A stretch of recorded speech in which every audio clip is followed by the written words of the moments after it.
बिस्मिल्लाहिर्रहमानिर्रहीम अस्सलामु अलैकुम। आप पाकिस्तान डेली न्यूज़ देख रहे हो। मेरा नाम है अब्दुल रहमान नाज़िन। आज 6 फरवरी है, पीछे 24 घंटे बाकी हैं जी।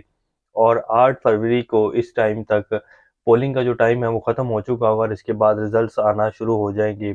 और इंशाल्लाह पाकिस्तानी कौम 8 फरवरी को पाकिस्तान की तारीख बदलने जा रही है। डर और खौफ का आलम यह है कि जितने भी प्लान पाकिस्तानी कौम को लेकर और इमरान खान को लेकर बनाए गए वो सब के सब फ्लॉप हो गए। ये जितने भी फैसले पिछले एक वीक में इमरान खान के खिलाफ दिए गए हैं, इनका सिर्फ एक ही मकसद था कि अवाम को बदगुमान किया जाए और अवाम जो है वो अपना वोट इमरान खान को मत डाले। और जिन पार्टीज़ का बयानिया इस टाइम मेन स्ट्रीम मीडिया के ऊपर चलाया जा रहा है, जिनकी एड्स चलाई जा रही हैं, जिनके लीडरान को बड़ा फ्रीली इलेक्शन कैंपेन भी करने दी गई, जलसे भी करने दिए गए, तो अवाम अपना वोट उनको डाले और हमारी मर्जी की हुकूमत बने। और ये फैसला हो चुका है बड़े हलकों की तरफ कि जी कौन बंदा जो है पाकिस्तान में वज़ीर-ए-आज़म बनेगा, सदर कौन बनेगा और कैसे जो है अब आगे मुल्क को चलाना है। लेकिन 8 फरवरी वो दिन है जिसमें ये सारे के सारे प्लान ज़बरदस्त होने जा रहे हैं। वो कैसे, वो आपके सामने रखेंगे। नजम सेठी साहब जो हैं उन्होंने भी कह दिया है कि जी जितने भी प्लान बनाए गए कुछ बड़े लोगों की तरफ से, अब वो सोच रहे हैं कि कोई भी प्लान हमारा कामयाब नहीं हुआ है और 8 फरवरी को इमरान खान को हराना नामुमकिन हो चुका है। नजम सेठी साहब की जो चिड़िया है ना, जहाँ से वो खबरें लाती है, बेसिकली वो वहीं से आती हैं जहाँ से आनी चाहिए और वहीं की खबरें नजम सेठी साहब दे रहे हैं कि जी वो लोग भी सब परेशान हैं कि ये तो कोई भी प्लान हमारा कामयाब नहीं हुआ। वो और मजीद क्या कह रहे हैं वो भी आपके सामने रखेंगे। इमरान खान साहब जी उनके जो वकला है सुप्रीम कोर्ट चले गए हैं बल्ले के निशान के वापसी के लिए और अपील दायर कर दी है।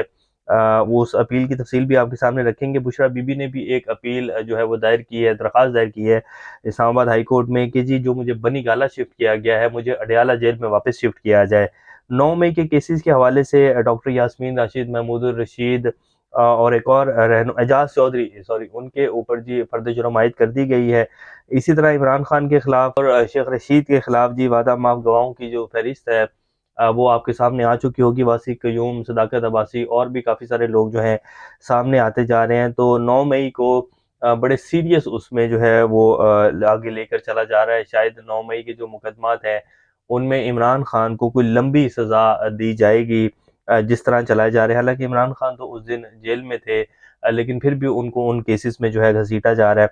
तो उसके हवाले से भी कुछ तफसीलात हैं जो आपके सामने रखेंगे। इससे पहले अगर आप लोगों ने चैनल को सब्सक्राइब नहीं किया तो रेड बटन को प्रेस कर लें और बेल आइकॉन को भी प्रेस कर लें ताकि लेटेस्ट अपडेट्स आप लोगों को मिलती रहें। ये जो हमारा ताल्लुक है ऐसे ही जुड़ा रहे।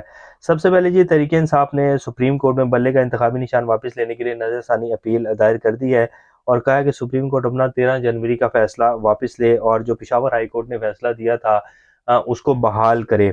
बल्ले का इंतखाबी निशान वापस लेने के लिए नज़रसानी अपील की जो दरख्वास्त है वो सीनियर वकला हामिद खान और अली जफ़र ने दायर की है, जिसमें सुप्रीम कोर्ट से बल्ले का इंतखाबी निशान वापस देने की सलाह करते हुए सुप्रीम कोर्ट को 13 जनवरी का फैसला वापस लेने का जो है वो कहा गया है। दरख्वास्त में मजीद कहा गया कि सुप्रीम कोर्ट ने इंट्रा पार्टी इंतखाबात से मुतल्लिक हक़ाइक़ का दुरुस्त जायज़ा नहीं लिया। किसी भी सियासी जमात से इंतखाबी निशान वापस लेना वोटर्स के बुनियादी हकूक़ की खिलाफ वर्जी है। सियासी जमात बनाने और इंतखाबात में हिस्सा लेने का हक आईने पाकिस्तान में है। तो ये जी दरख्वास्त में मौक़िफ़ इख्तियार किया गया है। तो देखते हैं कि अब सुप्रीम कोर्ट इसके ऊपर क्या फ़ैसला देती है। वैसे तो मेन मकसद यही था कि पीटीआई के जो वोटर्स हैं उन्हें वोट के हक से महरूम करना था, इसीलिए बल्ले का निशान वापस छीना गया। और अब लगता है कि जब ये अपील सुनी जाएगी तो जब तक इलेक्शंस हो चुके होंगे, हुकूमत जो है वो बन चुकी होगी, फिर शायद जो है इस अपील में दोबारा से पेशावर हाई कोर्ट का फैसला बहाल कर दिया जाए। बुशरा बीबी ने भी जी इस्लामाबाद हाई कोर्ट में जो है वो दरख्वास्त दायर की है और उन्होंने कहा है कि जी मुझे वापस अडयाला जेल मुंतकिल किया जाए। बनी गाला जो है मैं नहीं रहना चाहती हूँ। ये जो तासुर दिया गया कि जी हमने कोई डील कर ली है, ऐसा कोई सीन नहीं है।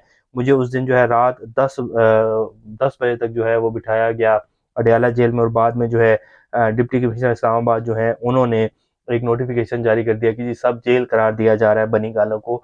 तो ये फैसला जो है इसको कलअदम करार दिया जाए। मैं अडयाला जेल में जैसे बाकी सब लोगों को आइन के तहत जेल में रखा जाता है, तो मैं भी आम लोगों की तरह जो है जेल में रहना चाहती हूँ।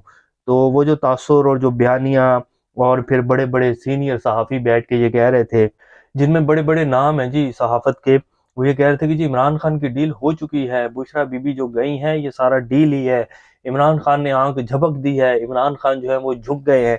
तो वो सारे का सारा जो बनाया गया था बयानिया, और इमरान खान का वो भी एक यही मकसद, उसमें भी यही था कि इमरान खान के वोटर को जो है वो बदगुमान करना है, इसके पीछे और कोई साइंस नहीं थी। 9 मई मुकदमात में जी डॉक्टर यास्मीन राशिद, एजाज चौधरी और महमूद रशीद के ऊपर फर्द जुर्म आयद कर दी गई है।